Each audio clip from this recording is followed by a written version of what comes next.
Hotel का एक कमरा। बाथटब में एक आदमी बेहोश पड़ा था। अचानक उसकी आंखें खुल गई, माथे पर खून था और जमीन पर एक अजीब सी इंजेक्शन जैसी चीज पड़ी थी। वो लड़खड़ाता हुआ आईने तक गया और रुक गया। उसे अपनी शक्ल तक याद नहीं थी, जैसे उसकी पूरी याददाश्त मिटा दी गई हो। वहां रखे कपड़े पहनकर वो बाथरूम से बाहर निकला। उसने अलमारी खोली।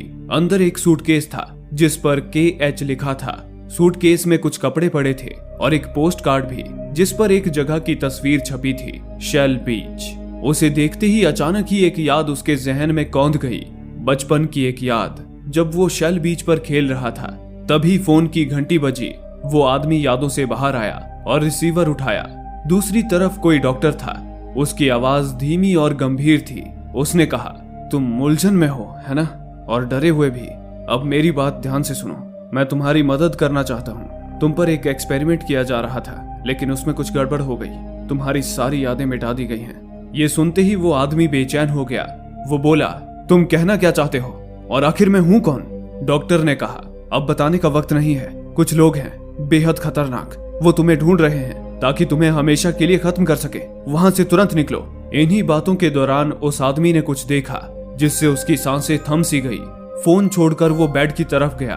बेड के ठीक बगल में एक लाश पड़ी थी, एक औरत की लाश जिसके बदन पर किसी धारदार चीज से कुरेदकर अजीब से गोलाकार स्पाइरल निशान बना दिए गए थे। लग रहा था जैसे उसे किसी धार्मिक या तांत्रिक रिचुअल के तहत मारा गया हो। उस लाश के पास ही एक खून से सना चाकू भी पड़ा था। वो आदमी डर से कांप उठा। एक पल की देर किए बिना सूटकेस उठाया और भाग खड़ा हुआ। जैसे ही वो कमरे से निकला, लिफ्ट से अजीब से कपड़े पहने लंबे चौड़े शरीर वाले 3 आदमी बाहर निकले और उसी कमरे की ओर बढ़ने लगे। उनका सफेद चेहरा किसी प्रेत की भांति नजर आ रहा था। उन्हें आते देख वो आदमी सीढ़ियों से नीचे उतर गया। उस वक्त घड़ी पर रात के ठीक 12 बज रहे थे। तभी उसने देखा एक लेडी फोन बूथ पर फोन पकड़े हुए ही सो रही थी। उसे ये अजीब लगा।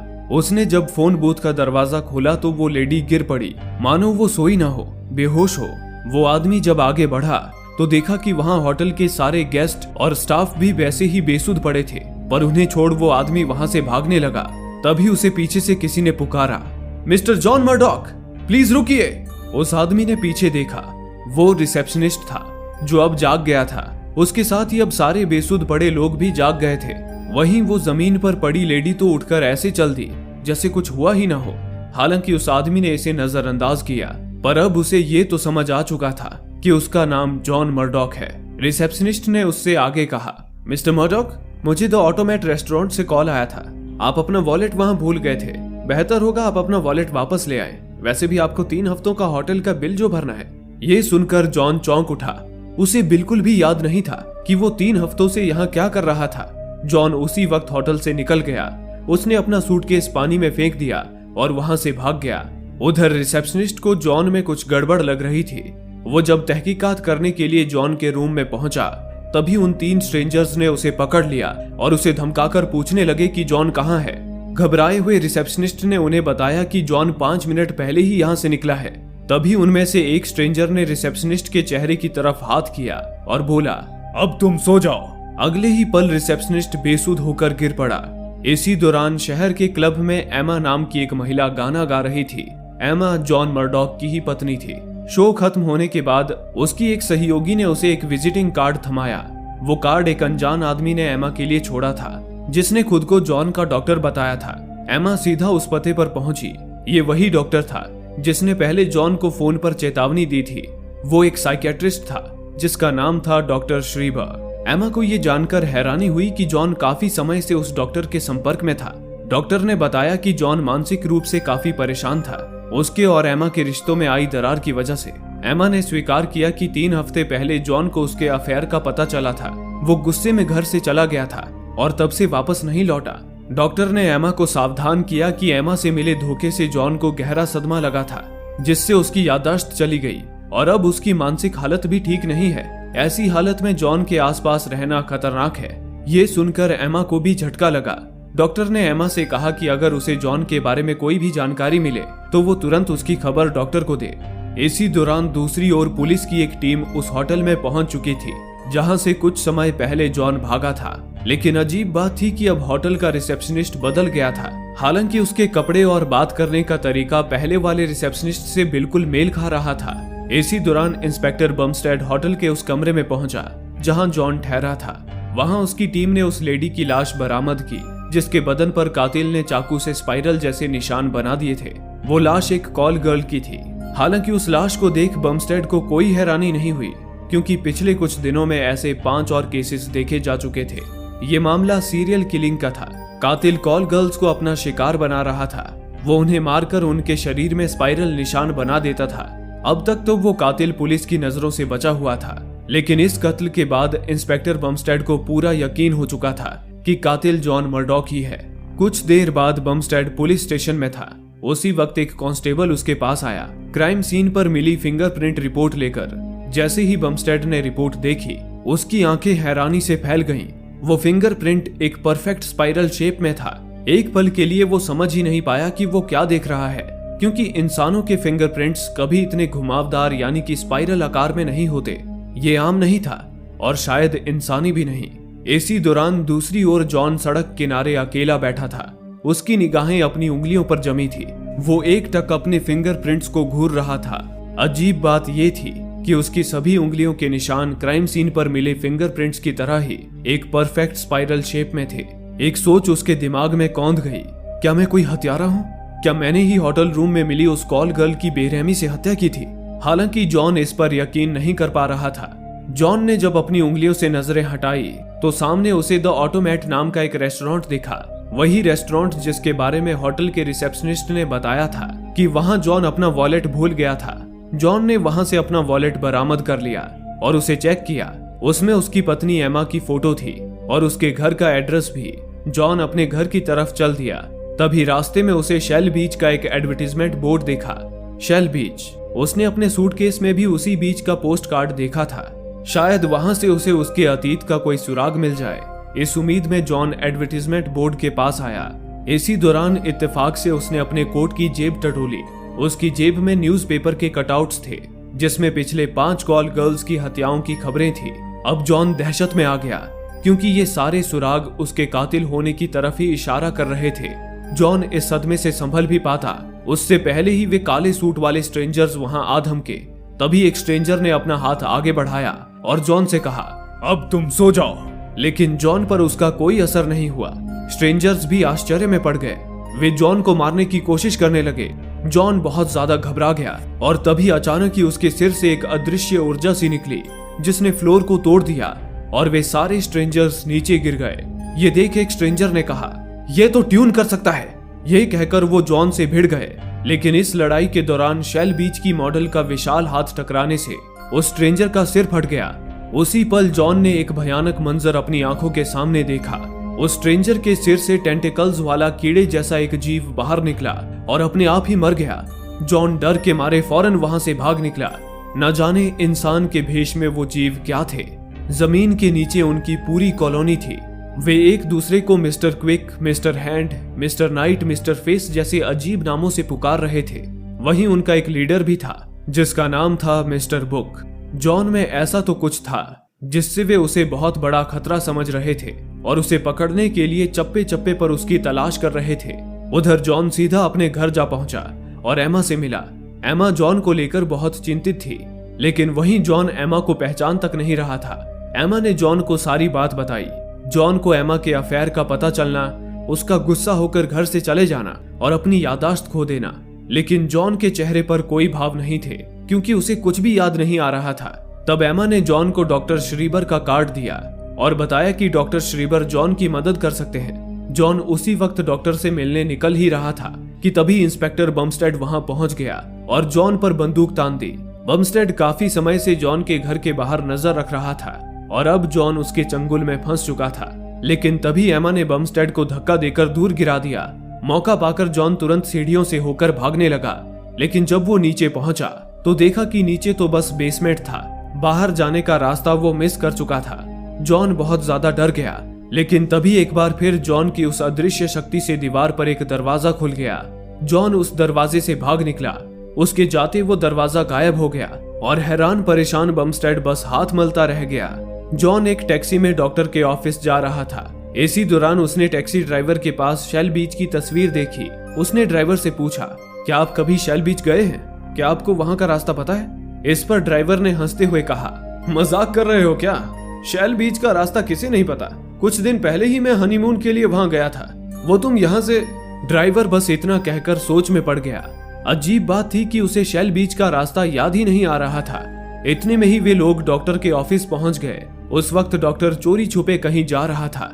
जॉन उसका पीछा करने लगा। डॉक्टर एक पूल पर आ गया और घंटों वहां बैठा रहा। कुछ देर बाद जब पूल से बाकी लोग चले गए, तभी वो काले कोट वाला एक स्ट्रेंजर वहां आया।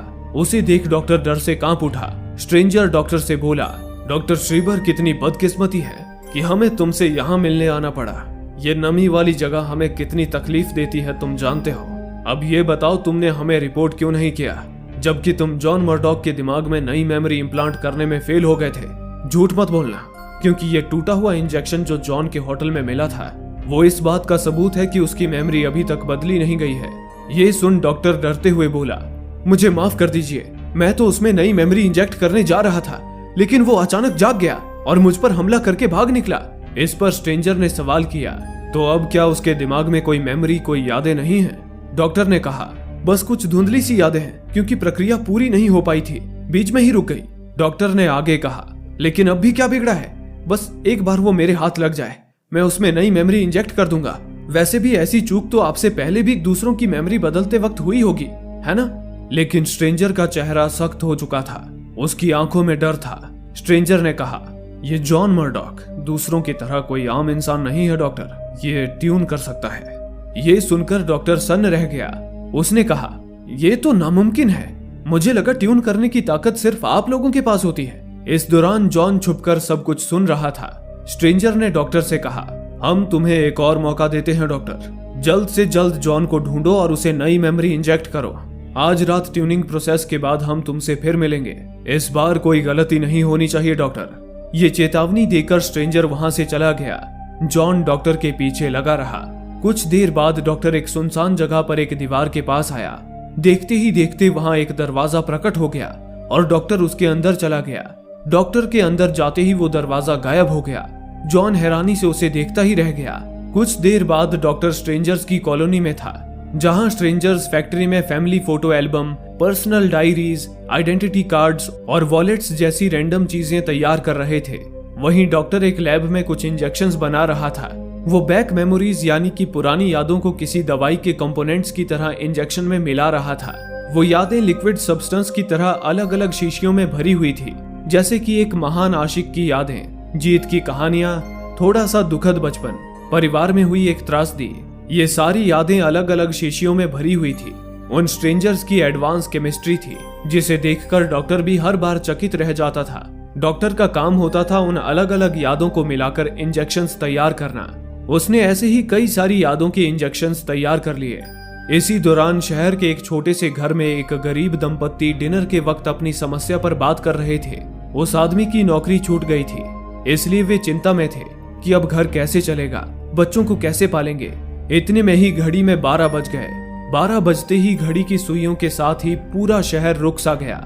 गाड़ियां, बसें, ट्रेन सब अपनी जगह थम गए और जो लोग जहां थे वहीं सो गए, वो गरीब दंपत्ति भी। लेकिन बस एक इंसान था जो नहीं सोया था, वो था जॉन मर्डॉक। जॉन को अपनी आंखों पर यकीन नहीं हो रहा था। वो लोगों को उठाने की कोशिश करने लगा, लेकिन सारे लोग बेसुध पड़े थे, जैसे उनमें जान ही ना हो। ये सारा किया धरा उन्हीं स्ट्रेंजर्स का था। उनका लीडर मिस्टर बुक एक बड़ी सी घड़ी के सामने खड़ा था, जिसमें समय 12 बजे पर रुक गया था। तभी मिस्टर बुक ने अपने स्ट्रेंजर साथियों से कहा, ट्यूनिंग की प्रक्रिया शुरू करो। ये सुनते ही सारे स्ट्रेंजर्स एक गोलाकार मशीन की तरफ देखकर अजीब सी आवाजें निकालने लगे। उसी पल कुछ भयानक हुआ।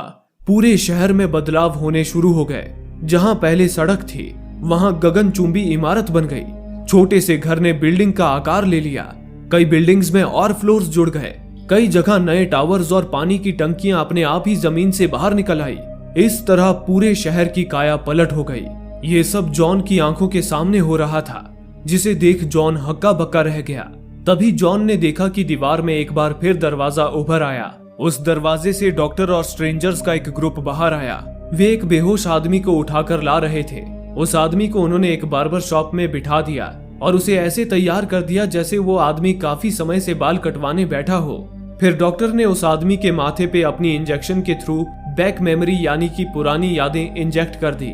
इसी तरह वे लोगों को एक जगह से दूसरी जगह ट्रांसफर करते गए और उनका हुलिया बदलकर उनके दिमाग में यादें इंजेक्ट करते रहे। अंत में वे उस दंपत्ति के घर पहुंचे जो अपनी गरीबी से परेशान थे। उन्होंने उस आदमी, औरत और साथ ही उनके बच्चों को भी नए कपड़े पहना दिए। फिर डॉक्टर ने उन सभी के माथे पर भी इंजेक्शन घोंपकर उनकी यादें बदल दी और स्ट्रेंजर्स ने उनके छोटे से घर को एक बड़े बंगले में तब्दील कर दिया। इसके बाद डॉक्टर वहां से जाने लगा, लेकिन तभी जॉन उसके सामने आ गया। जॉन को देखकर डॉक्टर घबरा गया। जॉन ने गुस्से में डॉक्टर से कहा, ये सब क्या हो रहा है डॉक्टर? आखिर ये काले पोशाक वाले लोग कौन हैं और ये सब क्यों कर रहे हैं? और आखिर तुम लोगों ने मेरी मेमोरी क्यों मिटा दी? जवाब दो मुझे। जॉन जब गुस्से में ये बोला तभी उसके माथे से वो अदृश्य शक्ति निकली जिससे डॉक्टर दूर जा गिरा। डॉक्टर चौंक गया। उसने कहा, यकीन नहीं होता जॉन, तुम्हारे अंदर तो सचमुच उनकी शक्तियां हैं। इस शक्ति को वे ट्यूनिंग कहते हैं। उसी की बदौलत वे इस शहर की काया पलट करते हैं। आश्चर्यजनक रूप से तुम उन लोगों से ज्यादा शक्तिशाली हो क्योंकि वे सब साथ में मिलकर इस शक्ति का इस्तेमाल कर पाते हैं, लेकिन तुम तो अकेले ही ट्यूनिंग कर पा रहे हो।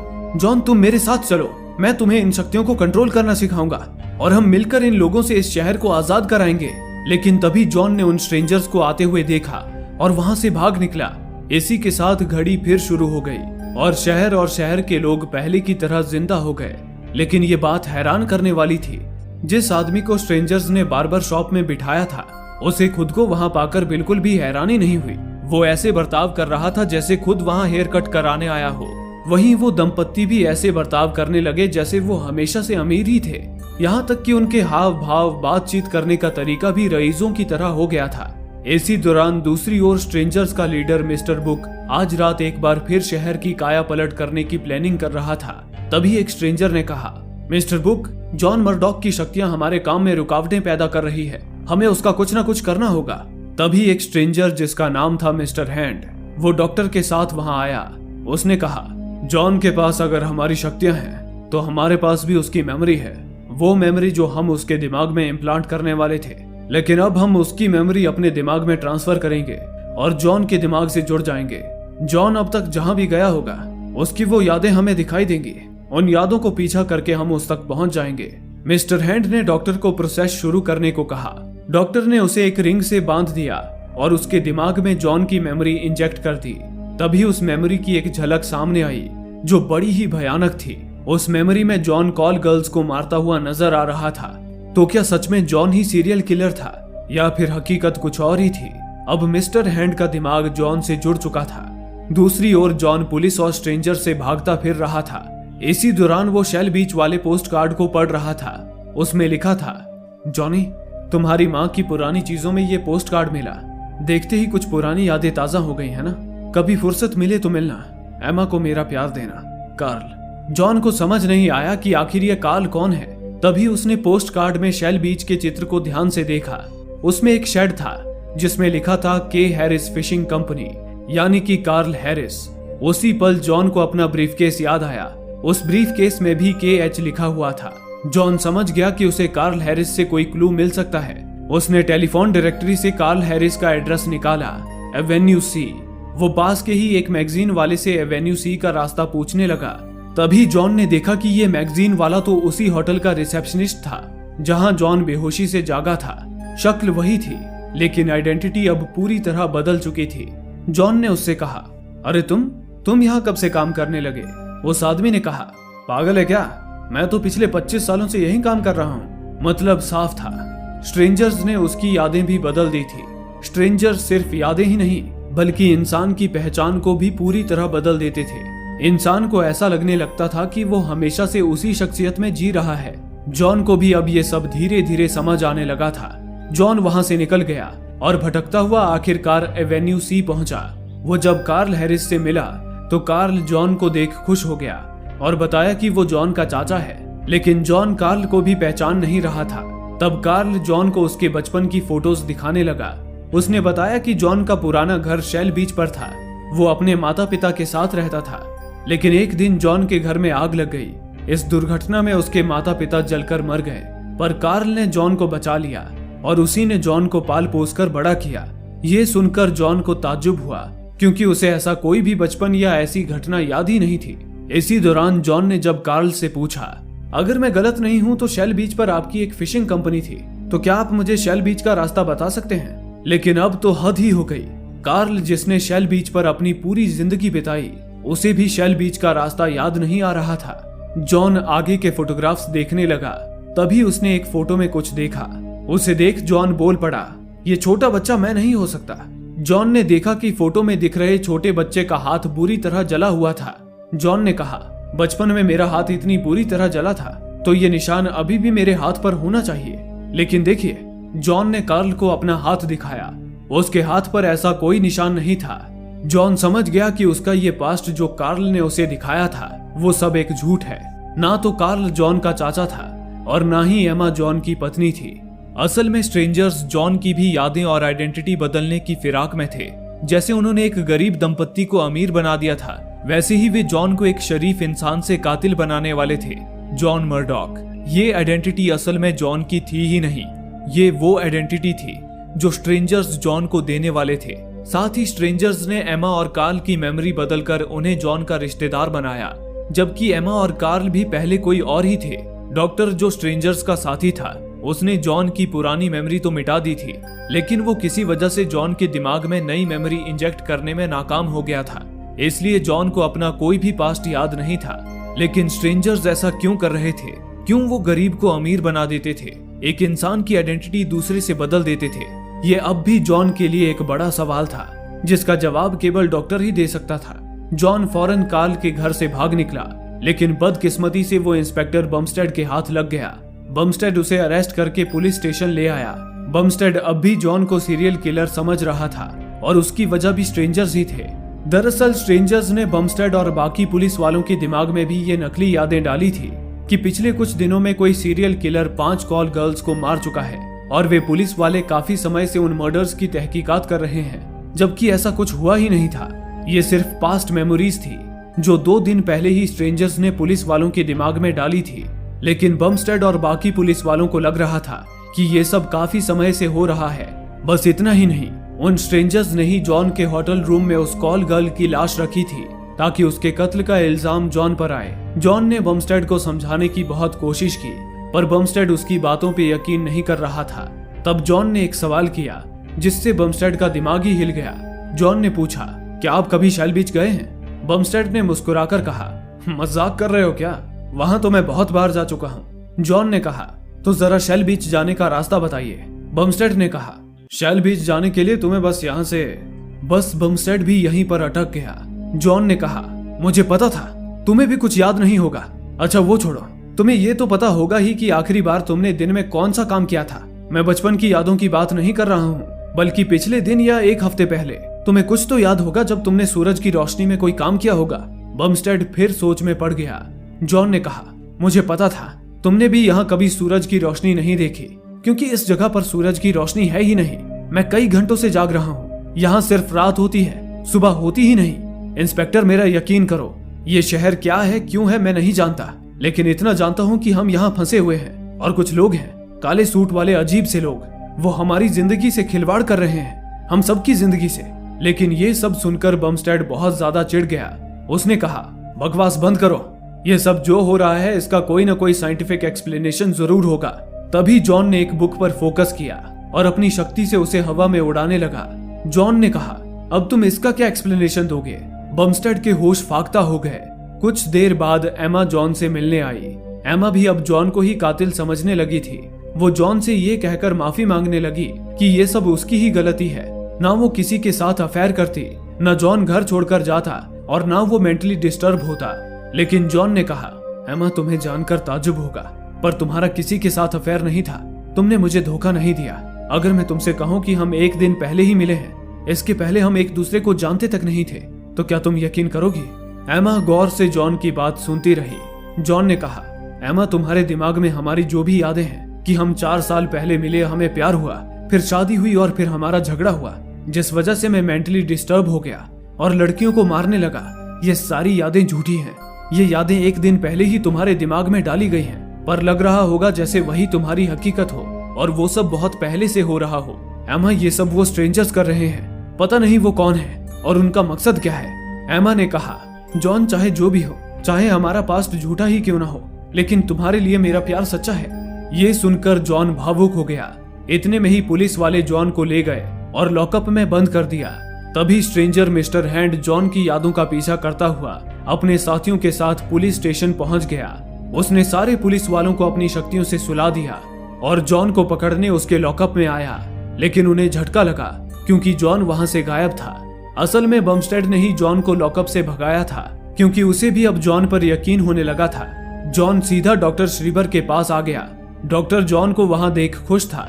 जॉन ने डॉक्टर से सीधे सवाल किया, डॉक्टर, अब मेरे सब्र का बांध टूट चुका है, मुझे सच सच बताओ कि आखिर वो स्ट्रेंजर्स कौन हैं और यहाँ सब क्या हो रहा है। डॉक्टर ने कहा, जॉन, अभी मैं इतना ही बता सकता हूँ कि तुम और इस शहर के सारे लोग उन स्ट्रेंजर्स के एक्सपेरिमेंट का हिस्सा हो।